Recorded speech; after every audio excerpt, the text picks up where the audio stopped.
Today, let's talk about reproduction in plants, Part 3. Previously, we talked about reproduction in flowering plants and its flower, what is pollination and the characteristics of animal-pollinated and wind-pollinated flowers and fertilization in a flower in the previous videos. Go check that out in the link below before watching this video to have a complete understanding of reproduction in plants. Now, the focus of this video will be seed/fruit dispersal and its methods and seed/fruit dispersal patterns. Seeds and fruits can be dispersed in 4 ways: wind, water, animal and splitting/explosive action. Firstly, the wind dispersal method. One possible characteristic is its wing-like structure. The wing-like structure of the seed/fruit enables it to float in the air and be dispersed away from the parent plant by wind. The larger the wing-like structure, the longer it can float in the air, the further it can be dispersed away from the parent plant. For example, Amsana, Sharia, and Sycamore. Another possible characteristic is its parachute-like structure. The parachute-like structure of the seed/fruit works the same way as the wing-like structure. One example is the dandelion. Next, the water dispersal method. A possible characteristic is fibrous husk. Fibrous husk traps air for the seed/fruit to be able to float on the water. For example, coconut.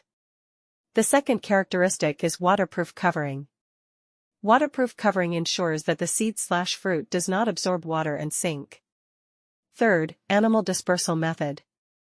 One possible characteristic is the hook-like structure. Stiff hooks and hairs allow the seeds/fruits to be attached to the animal's fur and be dispersed as the animals move.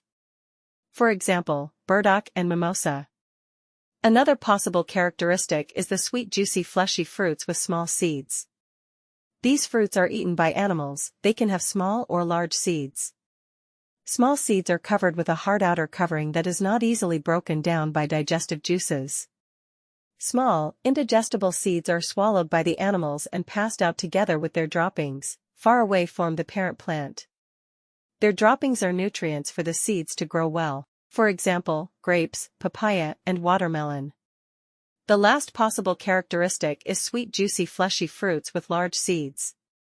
Large seeds that cannot be swallowed by animals are thrown away at another location, away from the parent plant.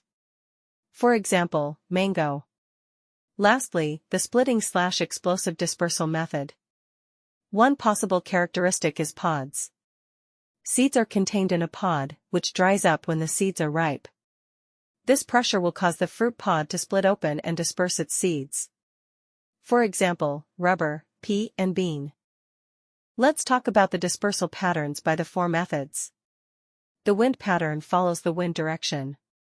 Depending on size of wing-like structure and strength of wind, seeds/fruits are usually dispersed far away from parent plant. For water dispersal, the plants will be found near water. The seeds/fruits are dispersed along seashores, lakes, and streams. For animal dispersal, the dispersal does not follow any pattern as animals travel everywhere.